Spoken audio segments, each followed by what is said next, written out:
Hi, I'm Leno, a Grandmaster PvPer in Lost Ark. If you want to know more about Arcanist and PvP, then you've come to the right place. One of my most played classes back before Western release was Arcanist. In fact, you can find some gameplay of her on this channel. So let's go through how Arcanist plays and some PvP fundamentals to get you started. Arcanist is just an assassin that mistakenly got put into the mage subclass. She has great mobility and strong, low cooldown burst and specializes in disruption, leading to a hybrid playstyle weaving in and out of range for PO and damage. Both her identity mechanic as well as her general skill use is heavily affected by luck and chance. So go big or go bust. Let's begin by explaining Arcanist's core combo system. Normal skills, those colored yellow, have no special effect. Stacking skills, those colored blue, build Doom card stacks. And Ruin skills, those colored red, consume Doom card stacks. You can build up to 4 Doom cards with stacking skills, which will last 10 seconds before all stacks fall off simultaneously. Only the Arcanist that inflicts Doom cards can see them, and trying to go above 4 will just refresh their duration.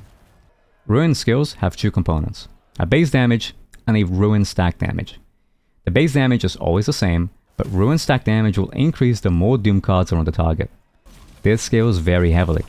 A 1 stack Secret Garden may do 4,000 damage, while a 4 stack will do almost 11,000 damage. Without any stacks, the additional damage component disappears entirely. It's very important to try and get as many stacks as possible before detonating them with Ruin skills. Keep in mind that each target has its own individual set of stacks. Hitting 2 targets with different stacks will yield different damage values for each. Now that you understand how Arcanist's skills work, let's go into the actual gambling part of the class, her card deck. Whenever you land a skill, you will build a bit of card meter. When this maxes out, you will draw and hold an identity card. You can hold up to 2 identity cards at once, upon which you will no longer generate any meter on skills until you use one. When you use an identity card, then you will get a special effect based on the card. Arcanist has 12 unique cards that comprise her identity, and if you want to play her well, then knowing what they do and when to use them is very important. Let's go over each one. 3-Headed Snake will double your basic attack damage and triple the cards thrown, forking them in different directions for 16 seconds. Furthermore, every hit will build 1 Doom card stack. Basic attacks usually do little damage, but with a 600% total increase, this can really hurt when at point blank. As it can build Doom card stacks, it's also great to just either refresh or build up stacks in neutral without having to spend stacking skills. Mayhem gives you a 30-second buff that will trigger a 3% attack speed increase whenever a skill is used. This secondary buff lasts for only 5 seconds, but stacks 5 times, for a 15% attack speed increase. Finishing a full basic attack string also counts as a skill, so you can use this to build up or maintain buff stacks. Twisted Fate is simple. For 4 seconds, we have a 50-50 chance on either nothing happening or getting an up to 40% damage increase buff. As this is applied to base damage, it stacks multiplicatively with crit, leading to some absurd damage numbers. However, it does not give 40% damage up always. It can give 10, 20, or 40 damage up instead, or none. Whether this is a bug on the description of Twisted Fate or in the function itself is unknown currently, but keep in mind damage values may vary because of it. Corrosion will give you a 30-second buff where every hit you do has a 30% chance of inflicting a debuff on enemies, which lasts 5 seconds and increases the damage they take from all sources by 10%. Use it to soften enemies up in team combos. Ghost will grant a 16-second buff that will make you intangible, allowing you to pass through enemies without collision.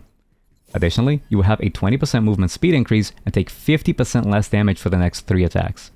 The damage reduction can be incredibly useful at denying enemy burst. Just keep in mind multi-hits will eat away at it fast. Co will increase crit damage by 50% and grant a 100% crit rate to all attacks on a single target for 4 seconds. This turns a 20% health combo into a near guaranteed kill combo, but be mindful that it is for single target only. If 2 or more enemies are hit by your attacks, then Co will not apply to either, so be sure to only hit a single target. Balance will increase all Doom card stacks inflicted by your abilities by 1 for 30 seconds, making combos be a lot shorter. This does not apply to 3-Headed Snake. Judgment will make it so that every Ruin skill will always consider the enemy to have 4 Doom card stacks for 4 seconds, even if they have no stacks on them. Use it when you cannot apply Doom cards at burst opportunities. Moon grants a 30-second buff that increases your mana regeneration by 20% and applies a 10% cooldown reduction buff to all skills used during this period, so try to activate Moon before using skills. Star will instantly restore 100% mana and reduce the cooldown of all skills currently recovering by 15%, so activate it after using skills. Wheel of Fortune is a full cooldown reset on your next skill. This also applies to Awakening, Space Dash, and Roll, but you should avoid using Wheel of Fate for Awakening in PvP, as you have a 1 use limit per match. Lastly, Royal will instantly draw 2 identity cards on use. If the second slot is occupied, it will only draw 1 instead. When you die, you will retain your card meter and your held identity cards, but not any active buffs. Since most cards are buffs, it may be wiser to hold them, die, then use them after respawn, rather than go down with 25 seconds left on an important buff. Some games you get 3 culls, crit every skill and do 1,000,000 damage.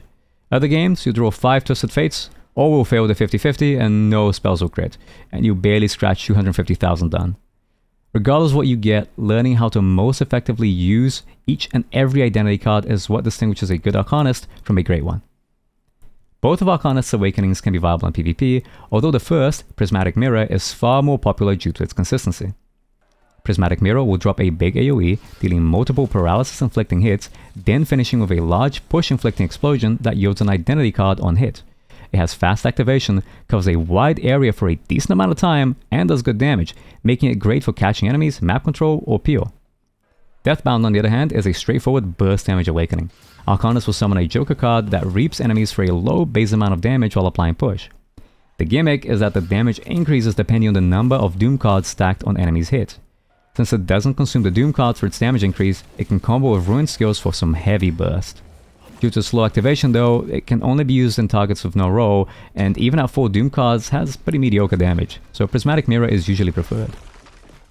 As with almost all PvP builds, Arcanist will want to be running 750 Swiftness as a primary stat. Arcanist combos take a long time to perform, which means that even a slight delay or attempt at combo extension usually results in a Scales proc, even at 750 Swiftness. Not to mention that some of her skills have such long animations that they will force skills by themselves without a high enough Swiftness stat.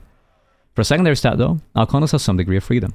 250 Domination is most common, as it yields a solid high damage increase against pushed or hard CC targets.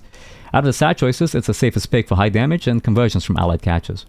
250 crit, however, can ironically be more consistent.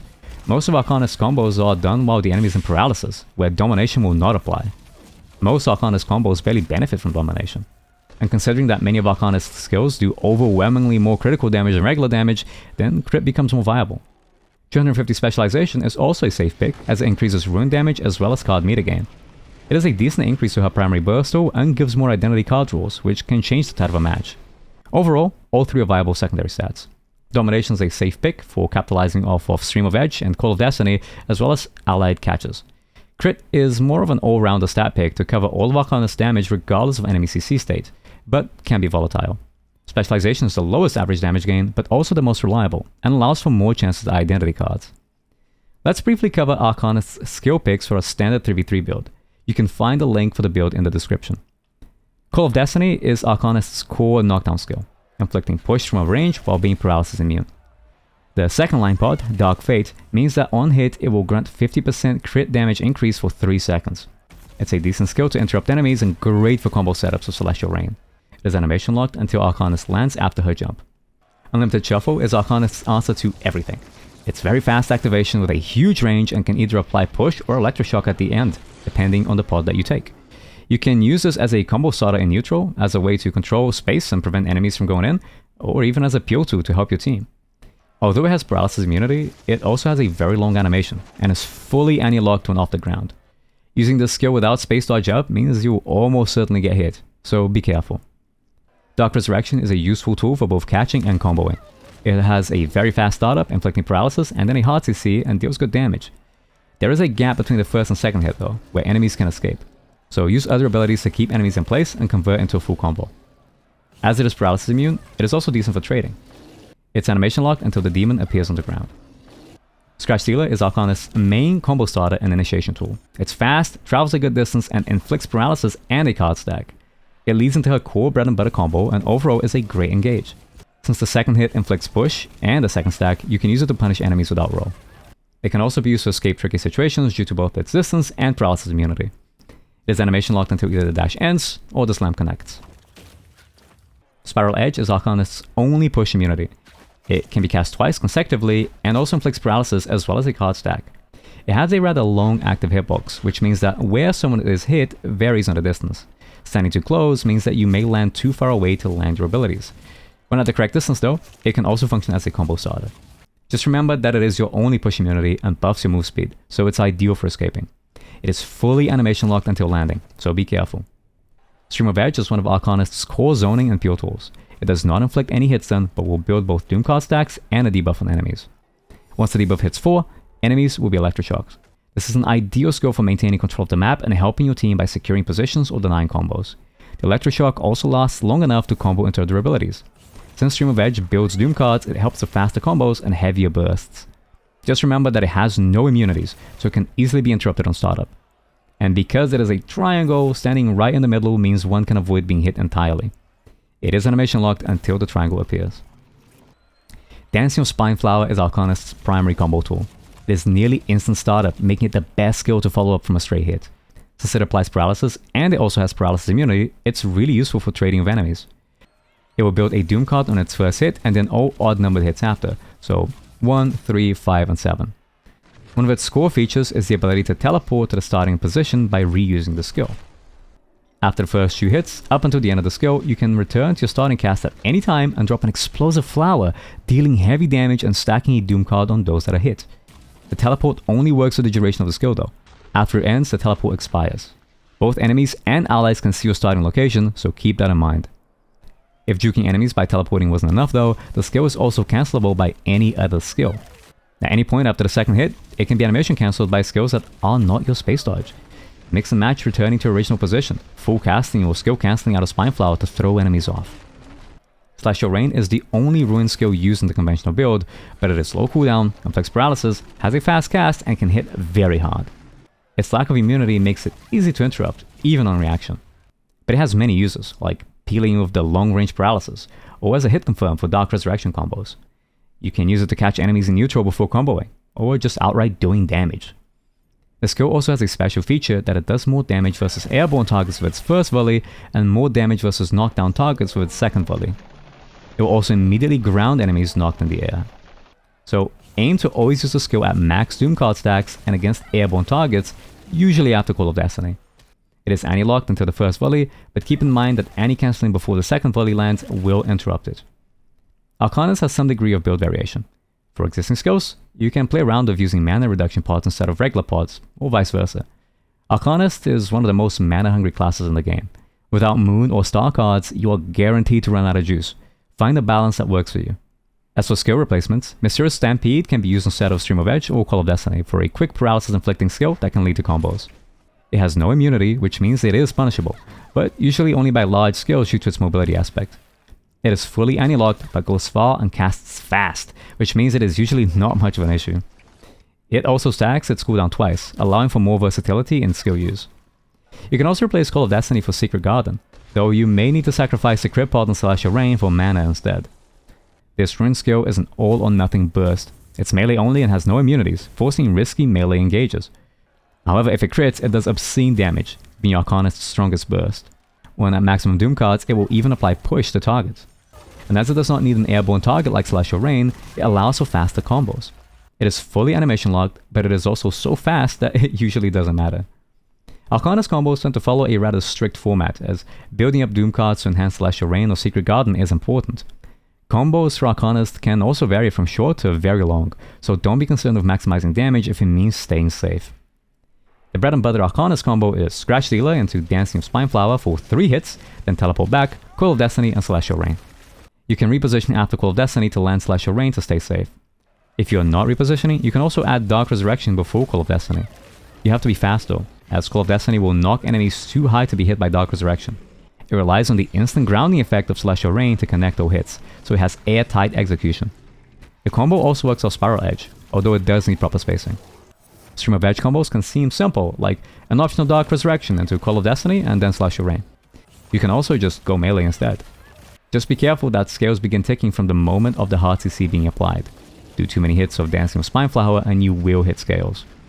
From Electroshock Shuffle, Arcanist can either Scratch Dealer twice into Call of Destiny, then Slash Your Rain, or Dark Resurrection instead for a range combo. The hard CC is not long enough to Scratch Dealer twice after Dark Resurrection. Even a standard B&B combo will fail on Spineflower's return hit. If you cut it short and go immediately into Slash Your Rain, it will hit just in time for the grounded bonus though.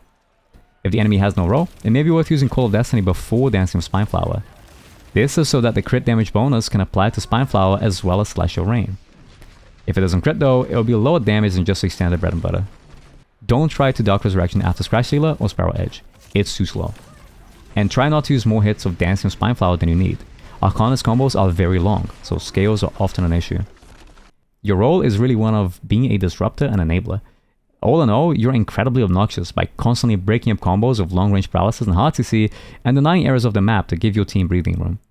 Then, ever the opportunist, when someone is isolated and without PO, go in for the kill. Most of the game, you will be looking to stay back and not engage. Use Unlimited Shuffle and Stream of Edge to control the map and peel for your teammates. A single neutral Unlimited Shuffle or Dark Resurrection from a distance can open up a lot of opportunities for your team to capitalize. Play always with an eye on your allies and both support them and convert off their hits. Arcanist skills have long animations, which makes them easy to interrupt, so be attentive to your surroundings before going in. Of course, always pay attention to your identity cards. Call is a near guaranteed kill, and Judgment means you don't have to worry about Doom cards. Three-Headed Snake allows you to build stacks in neutral, Corrosion is great for team burst, and you can use Star to maintain momentum. All cards have their use, so play around what you get.